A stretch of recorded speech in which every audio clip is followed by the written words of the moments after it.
Welcome to the Black Belt Business Podcast. My name is Matthew Brenner, and today we have the first Black woman to win an Eisner Award at San Diego Comic-Con. We're here today with Dr. Howard. She's a ghostwriter for celebrities and CEOs, including DMC for Run DMC. And the cool part is today, if you're a business owner, like the purpose of having someone like Dr. Howard is so you can spark your creativity to grow your business, whether specifically writing or marketing, and how to grow your business, not just from like a stuffy business person in a suit or a marketing agency, but how to think about it creatively. So that's why I brought Dr. Howard on today. She runs a company called Power Your Research. She's been featured in the New York Times, the Washington Post, and most recently, she was a clue on Jeopardy. Like her book was a clue on Jeopardy. So that's pretty cool. Dr. Howard, thanks for coming on here today. Thank you for having me. I'm excited to talk to you. How'd I do on the intro, reading it from my phone? You did it amazing. You're doing well.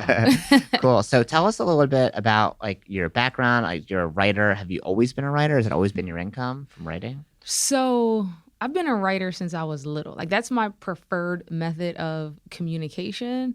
So it's natural to me, but I didn't turn it into a business until like 5 years ago. And I had to learn how to be an entrepreneur. And I used to write and just put things out there and spend money out of my own pocket to put my work out there.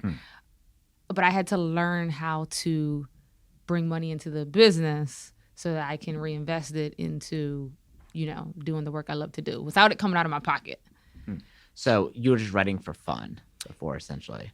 I was writing for fun, but I started out writing, like my first publications were academic publications because I'm a professor. So I had to do the whole publishing thing and that kind of thing.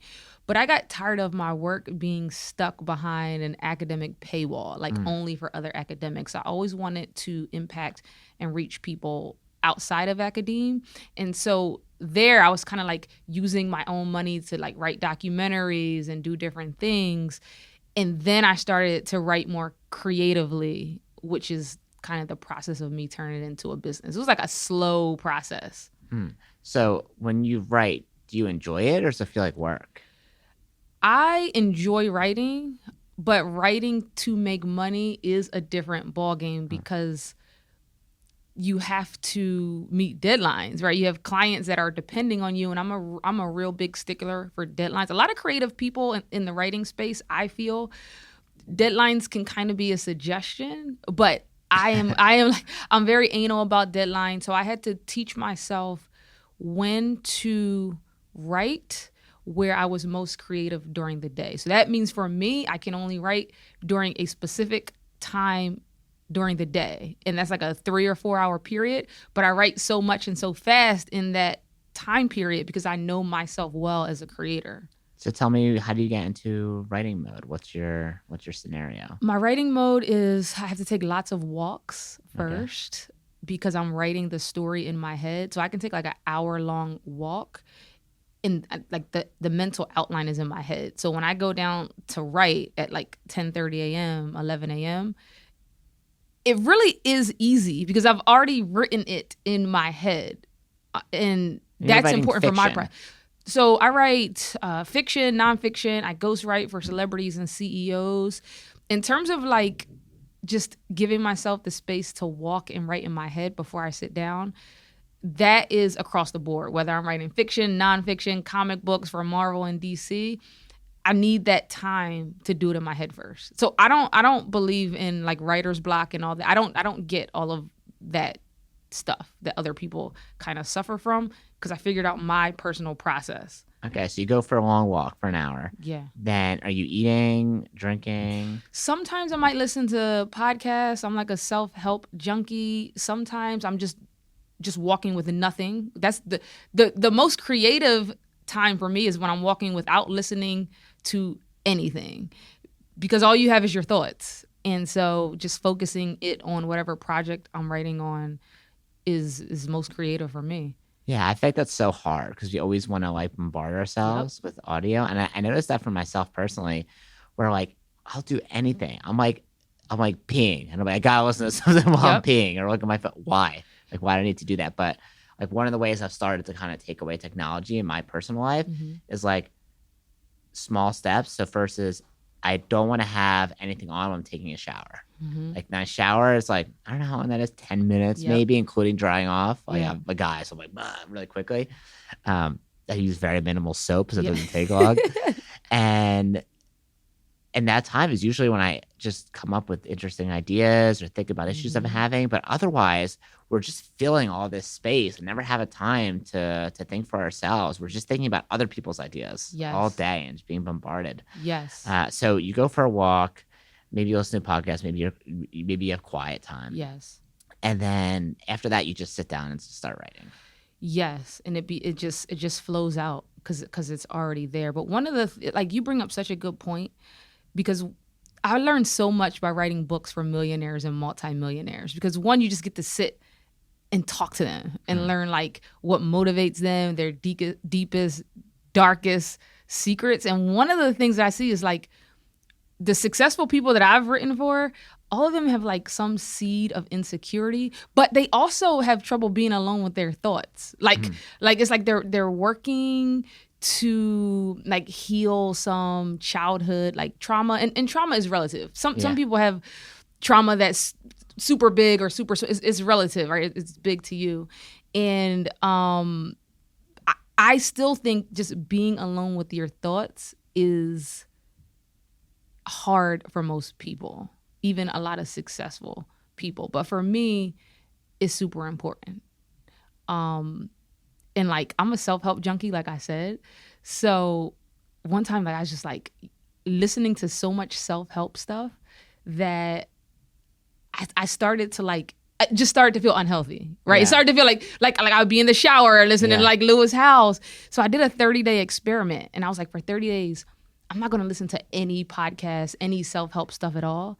And within like 5 days, I started to like rapidly solve my own problems. Because like instead of waiting for somebody to, because like when you listen to these self-help podcasts and like all these entrepreneurship things, you're listening for an answer. Like you want help to solve whatever problem you have. But when I stopped, like that first week, I solved so many of my own problems. Oh my gosh. Yes, it was crazy.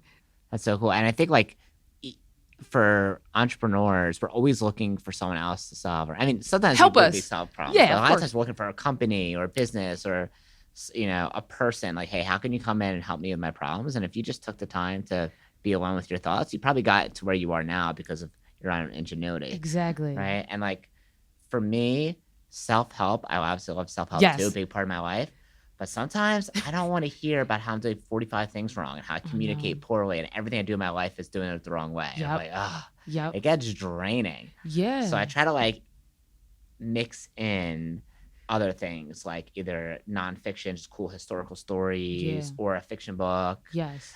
Because otherwise it's like overwhelming. I think it's overrated too. Like, self-help is good, but a lot of times people, like you said, become self-help junkies. And they just hear all these different strategies and hacks and things to get there faster, but they never even do the work, right? They just want to hear how they can game the system. And it's like, dude, why don't you just do the work, right? Or take time to sit by yourself and get the work that needs to be done, and then you'll be way ahead. You don't need someone else to tell you that, right? It's super true. Like my writing career, like I've just like these last several years, I've just made more money as a writer than I've made like my entire life combined. Like it's just been going so well. And because I had to learn entrepreneurship. Having a PhD, in my opinion, most of what I learned in academia is completely opposite to what you need to know as an entrepreneur. Like in school, if somebody writes your paper, you could get kicked out. That's cheating. But in entrepreneurship, outsourcing is a good thing. Like that's called outsourcing, dude. So I had to like completely learn a different way of thinking, and it's just been super helpful in just growing my career financially. Like I'm just amazed. So what do you see when you talk to entrepreneurs or CEOs, when they come to you and they want you to write a book for them? Are they asking usually for like biography? What are they asking for?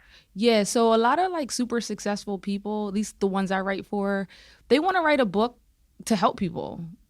right? To teach them their principles, how they became successful, and give that information to someone else. So most of it is like narrative nonfiction. So their life story. A lot of these people have gone through tough things, whether it's depression or struggles with alcohol, and within each chapter, giving people principles to help them in their journey. So that's usually what people want me to write about in terms of their story.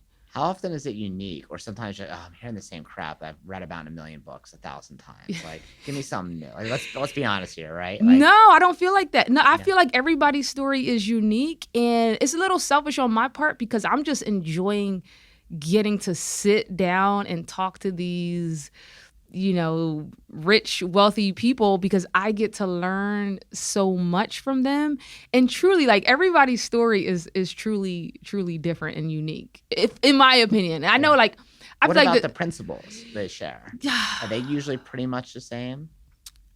I think the principles are no, because like I write for like Black female CEOs, older white men, like DMC from Run DMC. Like, I think the principles might be the same, but the way they are expressed are different because they all have such different backgrounds. So it's like a little twist to it. Because listen, like, we can learn from people that we look up to. Like, I am like obsessed with Alex Hormozy. I know you know this, but their roadmap is not going to be identical to ours. We got to find our own unique strategy within what they're teaching us. It's like, you can follow theirs. Like, if I want to be as famous as Toni Morrison, I could follow her same exact steps and not have the level of success she had. I got to find my own strategy within there. So for the people that tell you their stories, how long does it take for you to hear from like story to, hey, here's the delivered book for you? Like, typically. Yeah, I can write someone's book in 4 months. Okay. So that'd be 50,000 words. That's the standard kind of, book that a CEO or celebrity needs to write.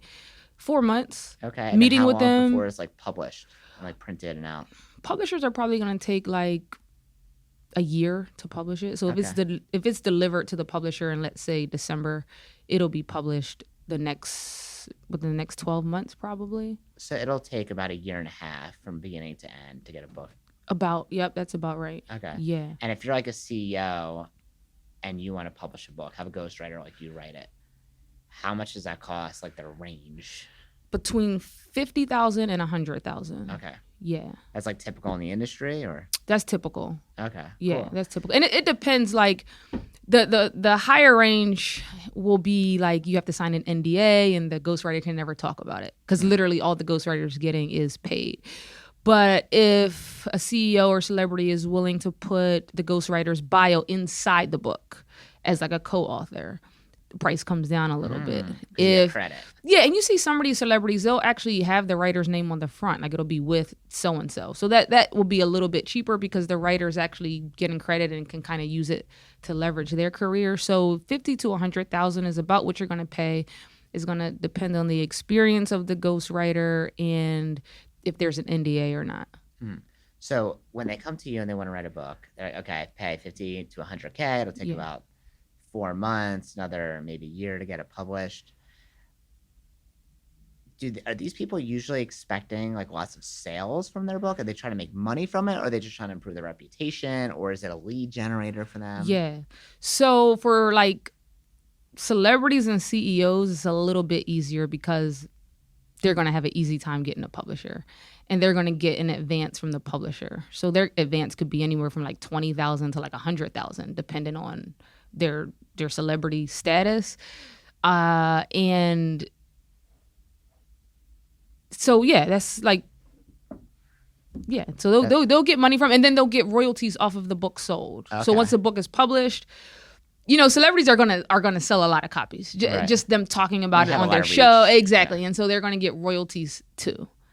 Does the ghostwriter ever get royalties, or usually it's like a one-time fee sort of thing?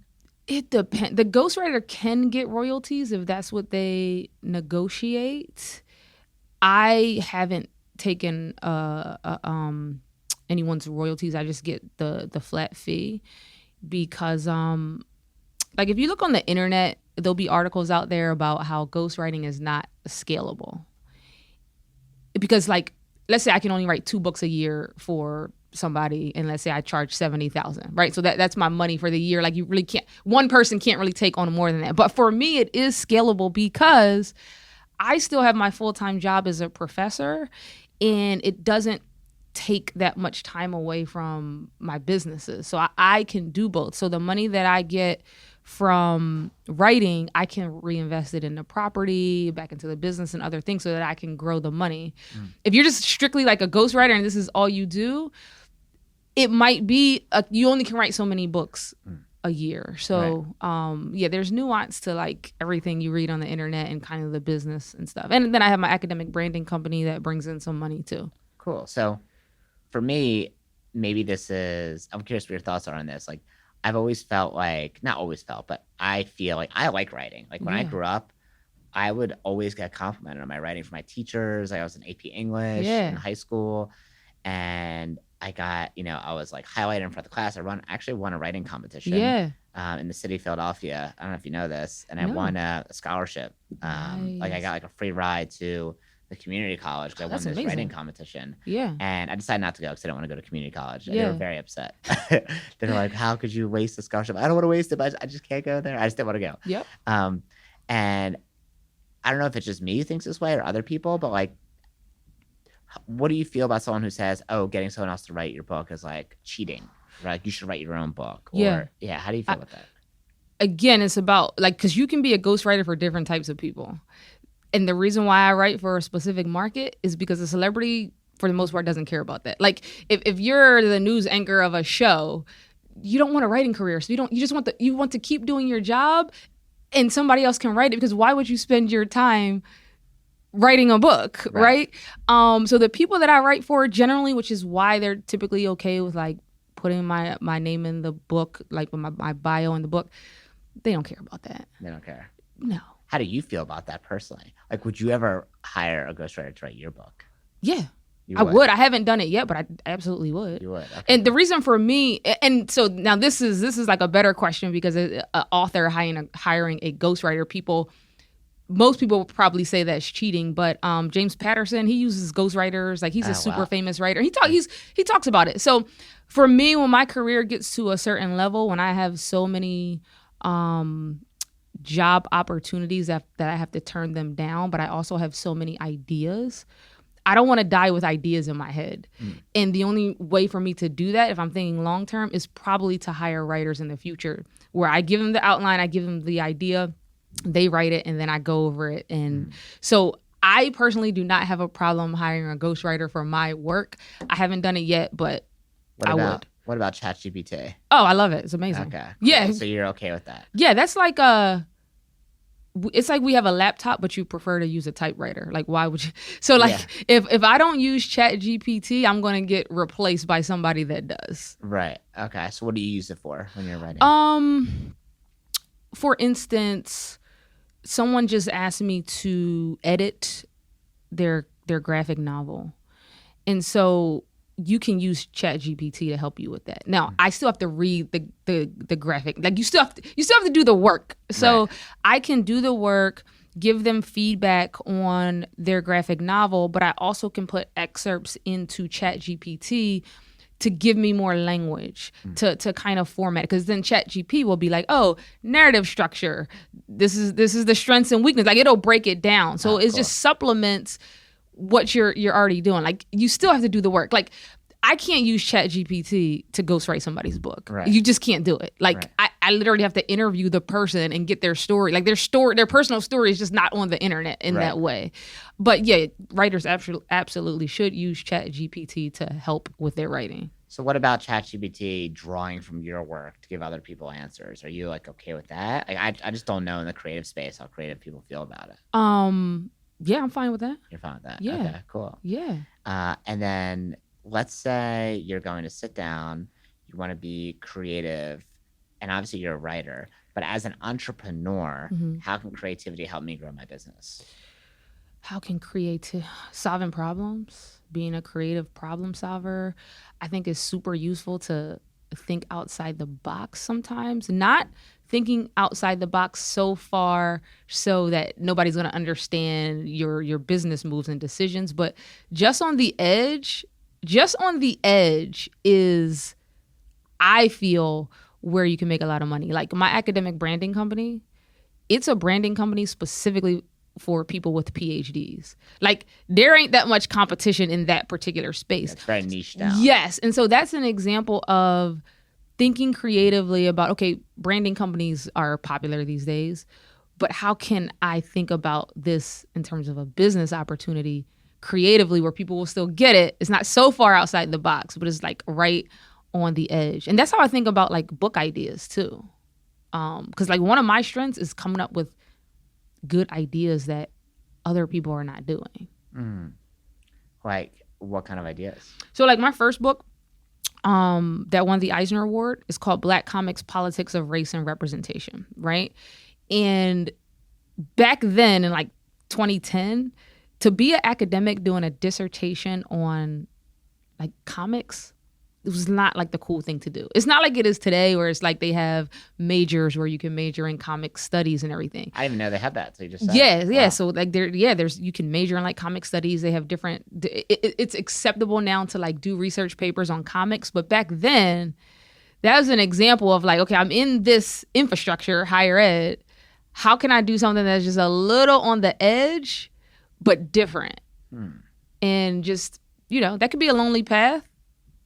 Because people are not going to get it. But now I'm like, oh, wow, she was like really ahead. Like I started this trend almost. Yeah, I mean, I'm thinking now as you say that, it's like a martial arts school owner. Like, oh, what can you do that just makes your business a little bit unique? Not something totally different where it's like, oh, now I have to explain to you what I'm doing. Exactly. But something that like you can carve your own lane. Exactly.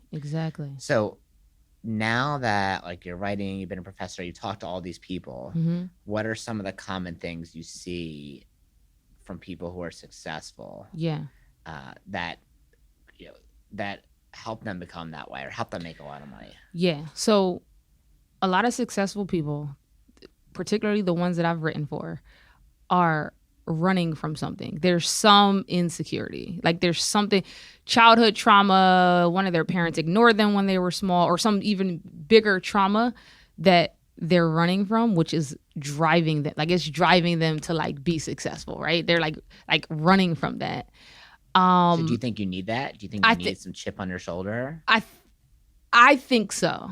I think that's a motivator. Now, some people have trauma and they channel it towards like negativity, like but if you can channel it towards being successful in whatever field you're in, it's a super good motivator. But also, if you pair that with like running towards something, so like childhood trauma, I don't know, I was poor, I didn't have any money, so you're running from that all your life. But then running towards like your vision of being the first millionaire in your family and feeling like I need this because like I don't want to be that little boy that didn't have any food to eat. So like if you can have both those things, you're running fast as hell, yo. Like right? But the problem is when you reach that vision, right? So you reach that millionaire status or whatever the thing that you were running from, like this is what your childhood self told you needed. You got to let that insecurity, like you got to heal that insecurity. Otherwise, and I see this a lot with successful people, they feel empty. There's because they didn't actually heal. You got to heal. Something else when you reach the promised land has to motivate you to the next thing. Otherwise, you'll feel empty. Like it won't feel good. So how do you teach that kind of chip on your shoulder mentality to like you have a son, right? How do you teach that to him? Like he has obviously a great mom, pretty comfortable, like how do you teach him to be motivated and have that same drive as those millionaires if he doesn't have that same, I hope not, but same type of trauma or. Yeah. My son, I try to like keep him grounded because like I tell him like, dude, you've already flew out the country. Like you just turned 6. Like you're about to go to Paris first class.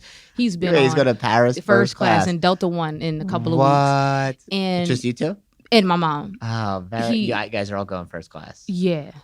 So that was Ghostwriter money coming in. Oh yeah, Ghostwriter money is good. I can't lie. That's amazing. He went to Disney World when he was 4, and then he went to SeaWorld when he was 5. So like and he goes to a really good school. Like they have these Quaker values. So I try to keep him grounded by putting him in different situations. Like for summer camp, he went to the regular like Philadelphia Parks and Rec camp with the neighborhood kids because we live in Southwest Philly. Different clientele than the private school he goes to. But I think as he gets like my son has had a lot of adversity though. Like he's had a lot of adversity. But just trying to teach him that there are consequences to the decisions that you make. Physically putting him in different environments so that he can see other types of people. Like the Philly Parks and Rec camp that he goes to, he's like, why does the milk taste like this? I'm like, like the milk, like sometimes the milk is like spoiled. So and he doesn't, right? So just making him experience different things, but trying to keep him motivated is, we'll see as he gets older. He's only 6, but I do think about that a lot.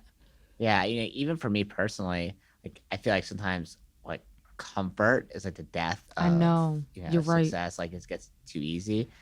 And I try to do it for myself. I mean, I like being comfortable too, but like one thing that I do that's like puts me uncomfortable is like today I took the SEPTA bus to get here. Yep. Could have drove, could have taken an Uber, could totally afford it. Yep. But like I like, seeing like, okay, I actually have a pretty good life. It's Yep. good to see. Be grateful for that moment. I think you said the keyword grateful. I really dig into my son, like, you got to be grateful. You got to be grateful. Like, there are lots of people out here that don't have what you have. Empathy, man. Empathy and gratitude.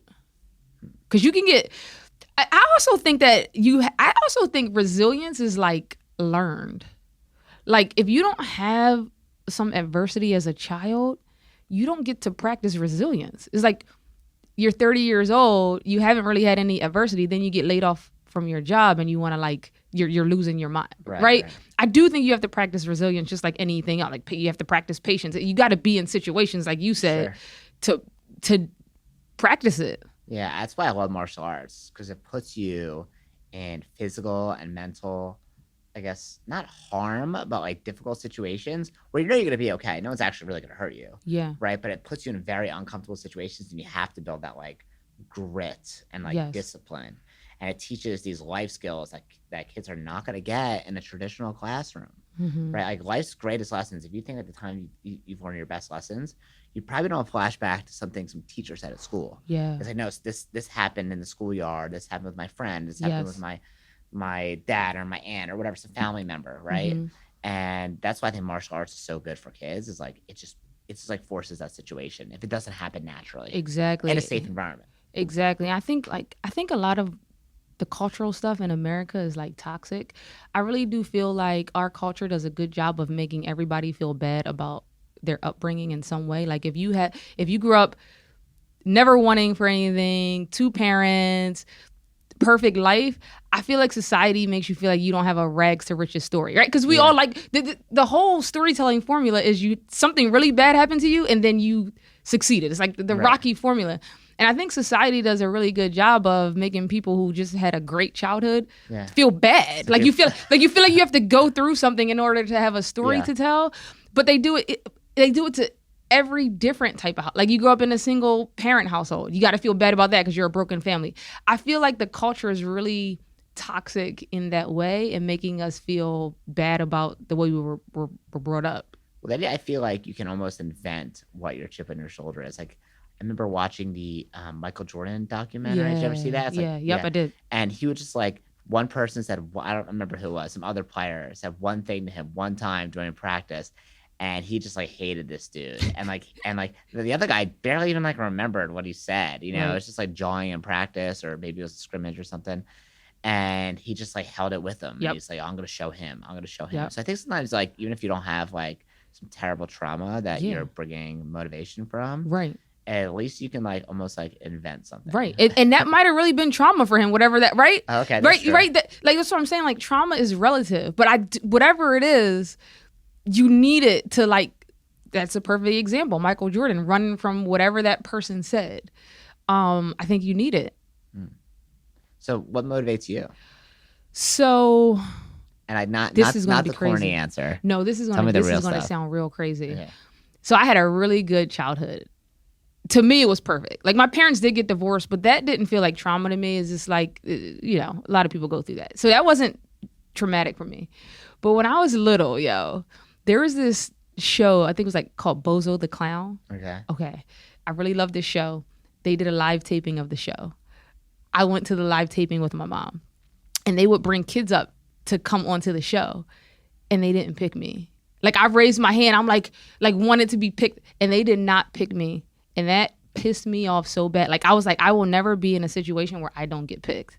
This is why, like, everything I do, I'm trying to be the best. Because if you're the best, you're going to get picked. Yeah. Like, I went to college on a D1 basketball scholarship. Like, I believe that on any given day, I can beat somebody at whatever Holy it crap, is. I didn't know that. Yeah. So, I didn't pay for undergrad basketball scholarship.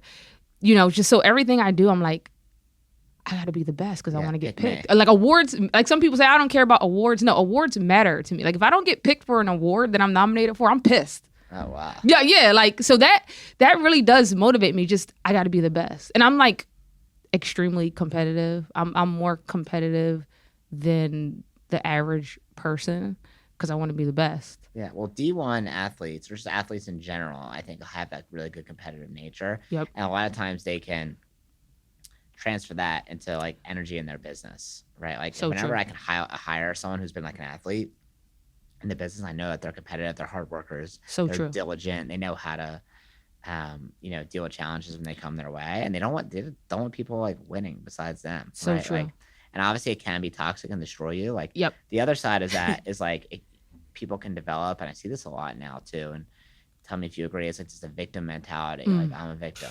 Everyone does this to me. Everyone does that to me. Society's wrong for this and that. And it's like, okay, if that's happening, if it serves you and it helps you in some way, like, then great, run with it, right? You have that little chip on your shoulder.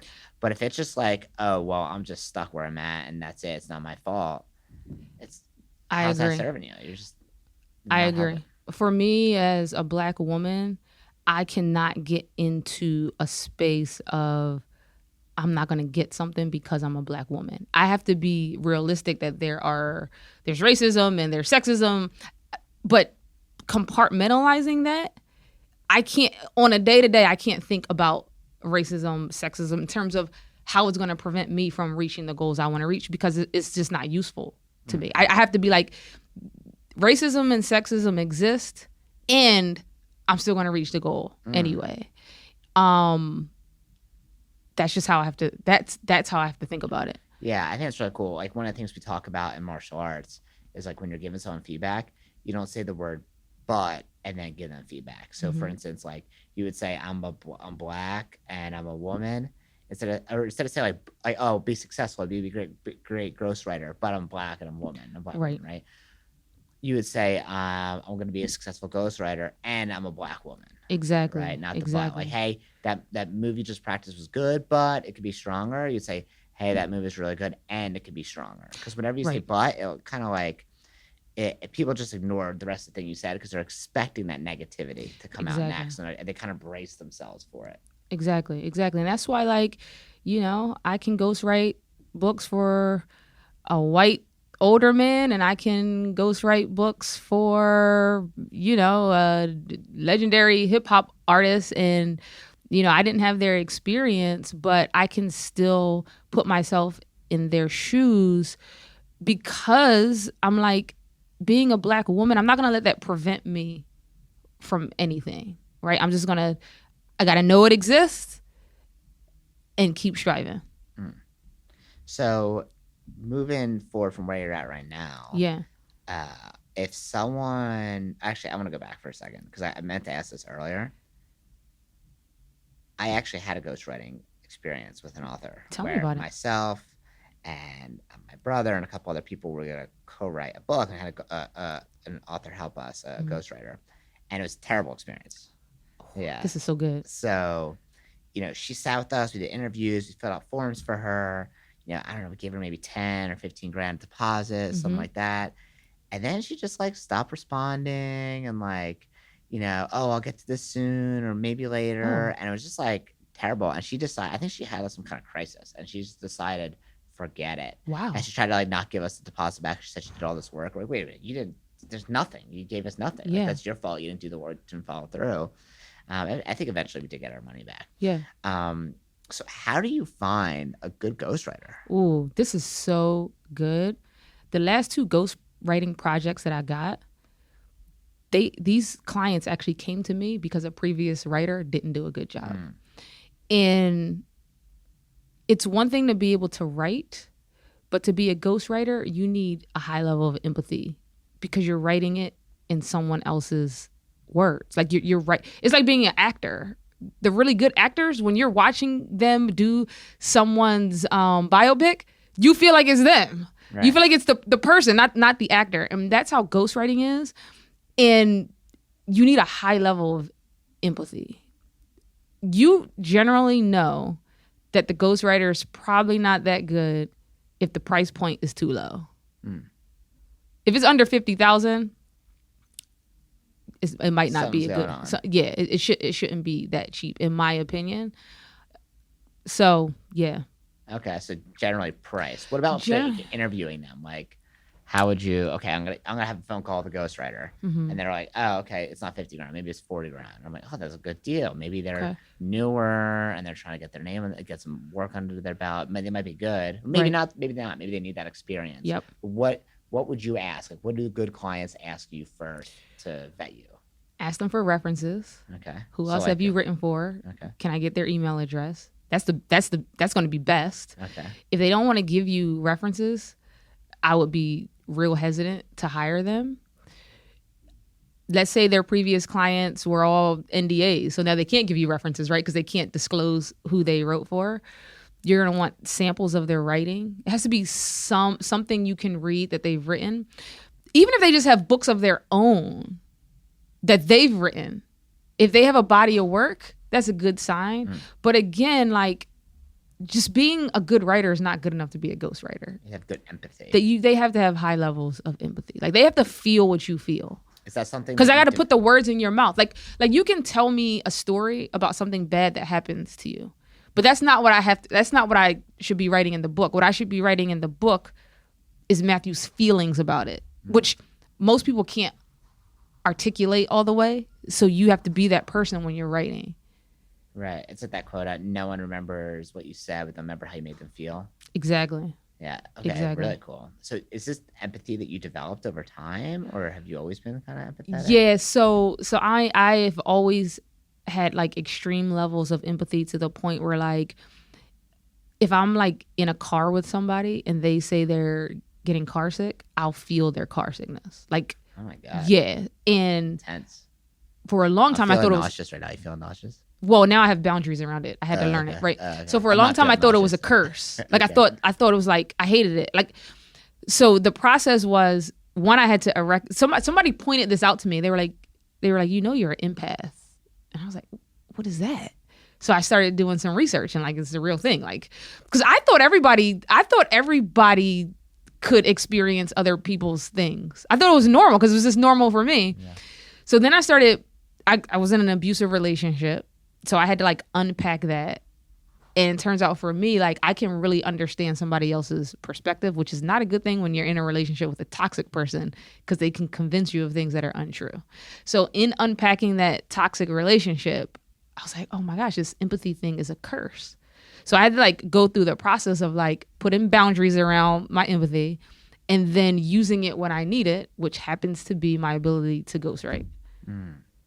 Very cool. Yeah. I mean, most people do not. Most people don't give a shit about other people. I would say I lead more towards the other side. Not that I don't give a shit. Yeah. I definitely like feel for people, but I definitely don't have that same feeling of like, oh, I feel your pain. Oh yeah, like I was like at my job, like they called us into a room and like they laid a bunch of faculty off. I wasn't one of the people to get laid off, but I'm in tears in the room. Like, because I'm thinking about, oh my God, like, these people have kids, they have family. Like, nobody else, even the people that got laid off weren't crying in that moment, but I was. Like, my colleagues like pat me on the back, like I got laid off. So it's like, yeah. Like, I really, because I just started thinking, it could get out of control. Like, if I hear a story on NPR about somebody that like has like some cancer that they're dying from, I'll start thinking that I have. Like, it's just... So I got to put boundaries around it, but I am grateful that I've learned how to use it for something that is really helping people, which is taking the burden off of these CEOs and celebrities to like get their stories out there. Wow, very cool. So do you do like therapy to help get over, like you said, you were in a abusive relationship? Yeah. Has therapy helped you and Yeah, I had help to you deal with the boundaries of empathy and stuff like that? exactly. Most of the work was on my own, to be honest, but I just never find therapists that like I want to talk to. Okay. But I did go to therapy coming out of that toxic relationship and picked up a couple tools, but a lot of it was just taking long walks by myself and Yeah. reflecting and understanding why I made certain decisions and just talking to people. Like that person that pointed out to me, like, you're an empath. Like I didn't know what that meant. Right. But just being in different situations, learning about Buddhism, practicing like the principles of Buddhism really helped me. Like my TED Talk is all about the principles of Buddhism and how it helped me. Wow. Yeah. Okay, cool. So I actually had this conversation pretty recently with a friend about like the need for therapy. So I feel like now, and this is probably, I don't know if this is a hot take or not, but like, I feel like people try to shove therapy down your throat. Like everyone needs therapy. Yo, I Everyone agree, can benefit. dude. It's like, yeah, everyone can benefit from like weightlifting, but doesn't mean everyone should weightlift. Everyone can benefit from journaling. It doesn't mean everyone should journal or meditate or do a cold plunge, Yes. And I feel like a lot of times you can figure out issues yourself Yep. if you just give yourself the opportunity to, or research, or give, there's like other strategies. You don't just need therapy. I I think agree. now it's like therapy is like almost like, oh, you have to shower, you have to do therapy. Yes. It's like a thing you constantly have to do. I've never done it. Actually, I changed my mind. I did it one time. Yeah. When we hear my embarrassing therapy Yes. story. All right. So it was actually couples therapy, and I was having challenges with my like long-term girlfriend, Mhm. and we were trying to figure out like what we're gonna do. Mhm. It was either like get married or break up. Yeah. It was like kind of at that impasse, and we're like not agreeing on things, and we're like, okay, well, maybe we would try therapy. And I was like, okay, let's do it. Like, I'm willing to try. Like, I want to try. Like, I Yes. wanted it to work out, or at least I thought I wanted it to work out. So I talked to a therapist on the phone, a couples therapist, and she says, when we get to the therapy session, is this, hey, I want to repair this relationship and figure out how to move on? Mhm. Or is this to figure out how to move on your separate ways and how to do that in a healthy way so you don't fall into the same trap in the future? Right. And I was like, well, I want to repair it. Like, Yeah. I definitely like want to keep this going. And then I, in between, we had like maybe a week and a half or 2 weeks. Like, I talked to like a friend, and the friend was talking to me about like things I wanted and didn't want, and helped me discover some things that like, I would say he helped me unearth some feelings that I had that I didn't realize just from like Mhm. regular conversation, and like some things that blew my mind. Yep. And then we went to this therapist's office, and obviously the therapist costs like, I don't know, like $250 or Right. something. It's not cheap. And we sit down, and I'm like, I have to admit something. I apologize. I'm like, when we talked on the phone, this is me, my girlfriend, and the therapist. Yes. And this is like our first session, and it was a very tense part of our relationship. And we didn't have any traumatic things happen between us. Mhm. Luckily, I think we're both very supportive and loving, and like, she's an amazing girl. Yeah. Right. It's just like we didn't have like the same agenda we wanted. Mhm. Right. So it would have been easier if there was something traumatic. It would have Right, been, exactly, you right. know, like, but it wasn't. And I sat there and I said to the lady, I said, yeah, like, I know you asked me what my agenda was when I came in here, and I said I wanted to repair, but I don't think that's the case. Mhm. And that was so hard to say out loud. Yes. It was like I said it basically right when we sat down. Yes. And like I was like trembling, just like trying to Yeah. say those words. And I'm like, I don't think I want to repair it. I Mhm. really don't. And like, Mhm. and it was so hard to do. And then she was like, okay, well, let's book some more sessions after this to figure out how we go our Right. separate ways in a healthy way. And I was like, okay. And I booked one. And then we still did the whole session, Yes. right? But the next one, I just canceled. I was just like, 'Cause I'm not going to keep on paying for this, And I feel like almost like a little guilt, like I need this for me to figure out myself. But like, not necessarily. Yep. Like, why is that the stigma now that everyone Yep. needs to have therapy? Like, therapy for me is talking to loved ones. And by the way, Mhm. like, I'm not saying no one needs therapy. There's definitely people that Yep. need therapy, right? But I don't Yep. think everyone necessarily needs therapy. Martial arts is therapy for me. Yep. Exercise is therapy for Yep. me. Like, that kind of stuff is where like I get out of a lot of the feelings, Yep. right? Maybe I'm not saying the words, but like physically, it's Yes. coming out. So No, I totally agree with you. And listen, I don't want to offend anybody with the mental health offend away. conversation, because like it could get real, like, Yeah.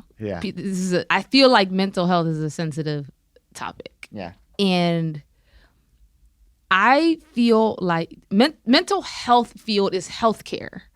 Healthcare grows when people need to spend money going to see a therapist and spend money on the meds that they're probably going to prescribe to most people, because they're going to convince you of these labels.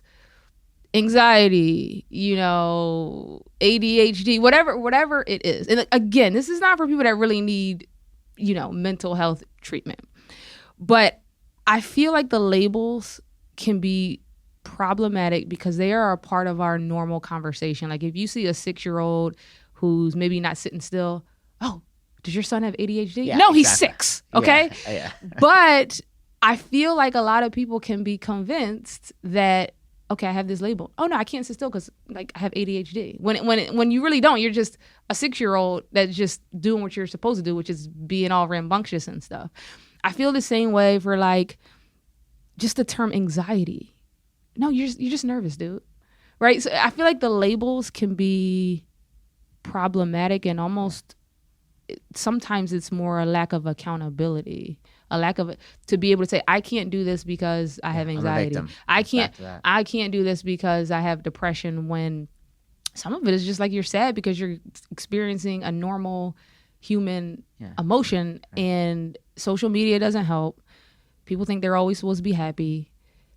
In my opinion, happiness is an emotion. You're not supposed to be happy all the time. Actually, if you're happy all the time, that's like manic, right? Right? So you have moments of happiness.